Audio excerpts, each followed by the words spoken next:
Welcome to the NoobTube YouTube channel for day 187. This was the 5th of March 2023, a Sunday.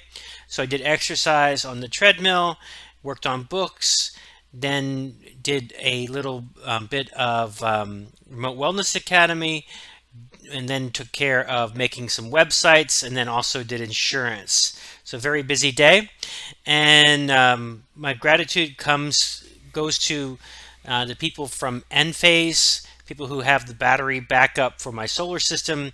A guy came out today, said he detected a problem, and he was out here to fix it. So he was actually really good, and he explained a lot of things to me and took the time to answer my questions.